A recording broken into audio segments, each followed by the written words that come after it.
Hey, it's your girl, your favorite paralegal, aka Cassandra Lynn, and welcome to Legal Doc Talk 24/7. Hope you guys are having an amazing day. So, I got my hands on the Nicki Minaj lawsuit that Brandon Garrett filed against her back on January 3rd, 2025. It was a couple of days ago. He pretty much alleged assault and battery. Brandon was her former tour manager, if I'm not mistaken, but we will find out definitely in this lawsuit. So that has been going around for the last couple of days.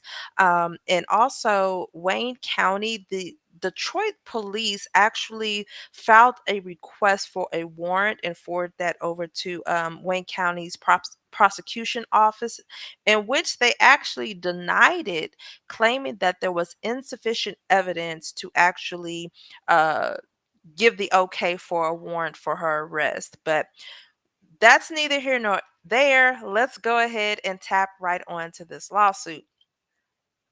So this was filed in the Superior Court of California in Los Angeles. As you can see, Brandon Garrett versus Onika Mirage, an individual, as well as Pink Personality Inc. and Doe's 1 through 2025.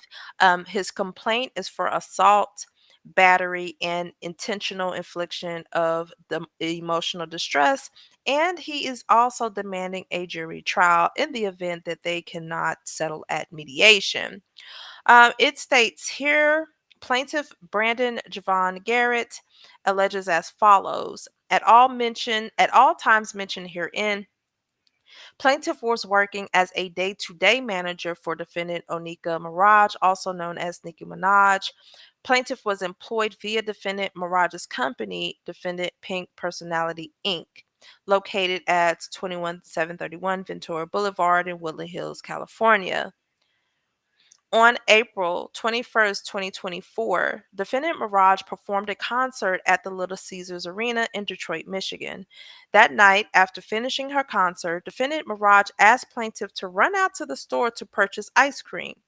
When plaintiff was on his way back from the store, he received a text message from defendant Mirage head of security, Larry Dathan, known as BZ, that defendant Mirage requested plaintiff come to defendant Mirage's dressing room right away. Upon entering defendant Mirage's dressing room, plaintiff observed several people present, including defendant Mirage, Dr. Dathan, and five other members of defendant Mirage's team: Dexter Carter, also known as Scar, Denise Ashley, also known as Time, Luke Montgomery, Enos Barco, and Deborah Anthony. Anthony. Hopefully, I'm pronouncing that right.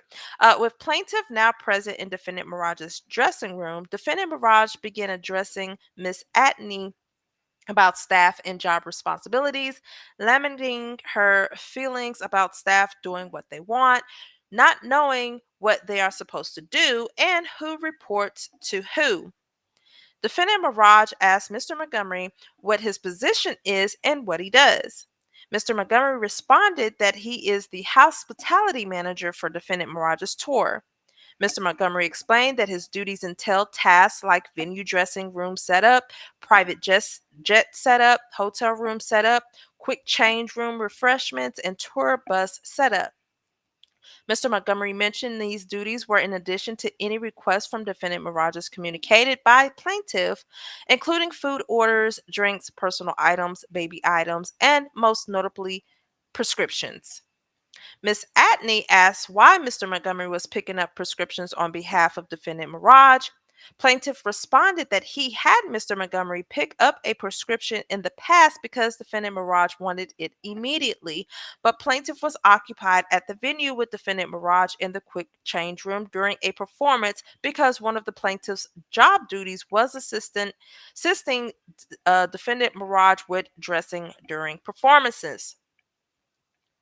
At this point, defendant Mirage was visibly upset. Mr. Dantham asked plaintiff, "Why are you smirking?" Plaintiff was distressed and responded that he was not smirking. However, this provoked defendant Mirage's raged further. Defendant Mirage angrily screamed at plaintiff, "Are you effing crazy having him pick up my prescription? You have lost your effing mind. And if my husband was here, he would knock out your teeth, your effing teeth. You're an unalive man walking. You just effed up your whole life and you will never be anyone. I'll make sure of it. Defendant Mirage started yelling, asking what day Mr. Montgomery picked up the prescriptions and what exact prescriptions they were. Mr. Montgomery said he did not remember. In a rage, Defendant Mirage screamed at Mr. Montgomery to look through his phone until he finds it. Defendant Mirage turned to plaintiff and said, "I don't care if you have to sit on the ground Indian style until you figure it out." Plaintiff and Mr. Montgomery could not find the information requested by defendant Mirage, so she asked to see Mr. Montgomery's cell phone to read the last text message between plaintiff and Mr. Montgomery. Defendant Mirage abruptly stood up, stomped her feet, and walked aggressively toward plaintiff. Defendant Mirage screamed at plaintiff, telling him, "You really effed up." Mr. Montgomery held up his phone as defendant Mirage approached him so she could read the messages. Defendant Mirage then approached plaintiff and got very close to his face, yelling, "You effing idiot. You are effing crazy. Why didn't your dumb butt go and get it yourself?" Plaintiff was speechless as defendant Mirage continued yelling at him, "Your life is over." At this point, defendant Mirage open handedly struck plaintiff on the right side of his face, causing his head to swing backwards as his hat flew off his head. Mr. Dantham, Mr. Carter, and Mr. Ashley, all members of defendant Mirage's security team, swarmed in close to plaintiff and defendant Mirage, which further intimidated plaintiff. All of this made plaintiff incredibly scared. Defendant Mirage then immediately struck plaintiff on his right wrist, knocking the documents in plaintiff's hand onto the floor. Defendant Mirage then told plaintiff to get the F out. Plaintiff retrieved his hat and quickly exited the room, and the three members of defendant Mirage's security team trailing him as he left.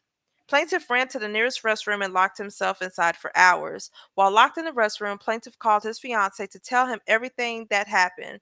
At this point, plaintiff's wrist was throbbing and his face was sore, but he stayed in the restroom because he was terrified and feared for safety.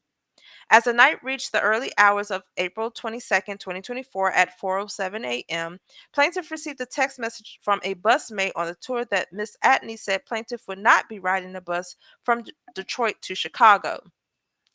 That same busmate called plaintiff to confirm the same. As a result, plaintiff was now stranded with no way back to the tourist home base in Chicago, where all his belongings were located in the hotel room. Plaintiff decided to take an Uber to the Detroit airport and called the Detroit Police Department to inquire about filing a police report. However, the Detroit PD officers informed plaintiff he would need to appear in person at the precinct office to make a formal report. By this point, plaintiff had already booked a flight back to Chicago, Illinois. When plaintiff landed in Chicago, he contacted the Chicago Police Department. Two Chicago PD officers met plaintiff at his hotel and escorted him to his room because he feared for his safety and did not know if his belongings had been removed or tampered with. Once safely back in his room, plaintiff filed a police report with the Chicago PD officers. For the next couple of days, plaintiff remained in his Chicago hotel room because he was fearful and traumatized based on what had occurred. After a few days, plaintiff flew back to Detroit, Michigan to file a formal report before returning home to Los Angeles, California. So we all know the parties. Obviously, Brandon, Nicki Minaj, and her company Pink Personality, and Doe's 1 through 25. And we know that once individuals come up in the lawsuit, eventually they will amend the complaint to name those defendants. So the first cause of action is intentional infliction against all defendants. It states that defendant Mirage's unlawful conduct was outrageous and demonstrated complete disregard for plaintiff. Defendant Mirage abused her position of authority as plaintiff's employer and berated, threatened, used profanities, and violently struck plaintiff multiple times, all showing defendant Mirage acted with intent to cause severe emotional distress to plaintiff and or acted in conscious disregard of the probability that plaintiff would suffer severe emotional distress. Defendant Mirage's conduct was so extreme as to go beyond the bounds of decency and be regarded as intolerable in a civilized society. As a direct and proximate result of the wrongful conduct and or omissions of the defendant Mirage, plaintiff suffered and continues to suffer the injuries and damages herein above set forth. Enduring the wrongful and intentional acts as herein alleged, defendant Mirage acted with oppression, fraud, and malice, and with conscious and willful disregard for the health, safety, and general welfare and rights of plaintiff. Such actions were done with malice, oppression, and or fraud, and was in despicable, shocking, and offensive, and entitles plaintiff to an award of punitive damages against defendants in the amount to be determined at trial.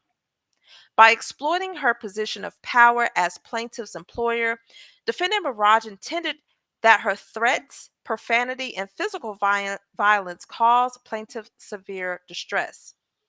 At all material times, defendant Mirage's conduct was extreme and outrageous. At all material times, defendant Mirage intended to cause plaintiff emotional distress. As an actual and proximate result of defendant Mirage's outrageous conduct, plaintiff suffered severe emotional distress. Defendant Mirage's conduct was a substantial factor in causing plaintiff's severe emotional distress. Second cause of action, assault. On April 21st, 2024, defendant approached plaintiff in a willful, threatening, and confrontational manner so as to frighten, scare, and alarm plaintiff. Defendant Mirage proceeding with threatening, using profanity, screaming, and repeatedly striking plaintiff. Defendant Mirage continued to scream at plaintiff, using profanities, and threatened his livelihood. Collectively, such conduct made it reasonable apparent to plaintiff that defendant Mirage was intent on carrying out her threats, which resulted when defendant repeatedly struck plaintiff. While committing the despicable conduct of intentionally striking plaintiff multiple times, defendant Mirage intended to place plaintiff in apprehension of a harmful and or offensive contact with plaintiff's person, and defendant Mirage had the ability to commit such a violent injury. As a direct and proximate result of defendant Mirage's despicable conduct as alleged above, plaintiff in fact was placed in apprehension of a harmful and or offensive contact with plaintiff's person, as plaintiff feared imminent bodily harm and feared for his safety and well-being. As a direct and proximate result of defendant Mirage's unlawful conduct, plaintiff was hurt and injured in his health, strength, and activity, sustaining injuries to his person, all of which have caused and continue to cause plaintiff great mental, physical, and nervous pain and suffering. As a result of such injuries, plaintiff has suffered general damages in an unknown amount according to the proof at the time of trial. As a further direct and proximate cause of defendant Mirage's unlawful conduct, plaintiff has been required to obtain medical services past, present, and future, has suffered loss of income and earnings past, present, and future, and has suffered other monetary and non-monetary damages in an unknown amount according to proof at the time of trial. The conduct of defendants was despicable and malicious and carried out with a careless and reckless disregard for the consequences and warrants an award of punitive damages against defendant. Third cause of action, battery. On April 21st, 2024, during the assault on plaintiff as described in the second cause of action herein, it willfully in conscious disregard for the safety of plaintiff, defendant Mirage intentionally and violently struck plaintiff several times, including on his face, with the intent to cause a harmful and or offensive contact with plaintiff, causing plaintiff to suffer from serious injuries. Defendant Mirage's intentional attack on plaintiff's person constituted despicable conduct as it was so vile and loathsome that it would shock the conscience of ordinary decent people. At no time did plaintiff consent to any of the acts of defendant Mirage's alleged above. In attacking plaintiff, defendant Mirage knew or should have known that her vicious attack on plaintiff would result in a severe mental anguish and physical injury. Nevertheless, defendant Mirage continued in her threatening assault and violent battery of plaintiff. Such behavior is the type that would make an ordinary, reasonable person recoil in horror and disgust as it was done willfully, with malice in mind, and with total disregard for the life and health of plaintiff. In doing these acts as alleged above, defendant Mirage acted with the intent to make contact with plaintiff's person and to cause him harm. The conduct of defendant Mirage in repeatedly striking was committed with willful and conscious disregard for the safety of plaintiff that was intended by defendant Mirage to oppress and cause plaintiff serious injuries. Such conduct is also malicious, despicable, not consented to, and warrants an award of punitive damages against defendants. As a direct and proximate result of defendant Mirage's unlawful conduct, plaintiff was hurt and injured in his health, strength, and activity, sustaining injuries to his person, all of which have caused and continue to cause plaintiff great mental, physical, nervous pain and suffering. As a result of such injuries, plaintiff has suffered general damages in an unknown amount according to proof at the time of the trial. As a further direct and proximate result of defendant Mirage's unlawful conduct, plaintiff has been required to obtain medical services past, present, and future, has suffered loss of income and earnings past, present, and future, and has suffered other monetary and non-monetary damages in an amount according to proof at the time of trial. Wherefore, plaintiff prays for judgment against defendants and those 1 through 25, in each of them as follows. He's asking for punitive and exemplary damages in an amount to appropriately punish the defendants. General damages in the amount to be proven at trial, but in excess of the minimum jurisdiction of the court. A judgment pursuant to all statutory remedies under the California law, but in excess of the minimal jurisdiction of this court. Award damages be apportioned among all persons and nominal parties entitled to share in such a award as provided by law. And for a judgment against defendants for court costs, investigative costs, and other costs incurred in prosecuting this action according to the proof at time, and for such other relief that the court deems just and proper. So pretty much what he's asking for his medical bills to be paid and any other bills associated with therapy or anything relating to his injuries, mentally, physically.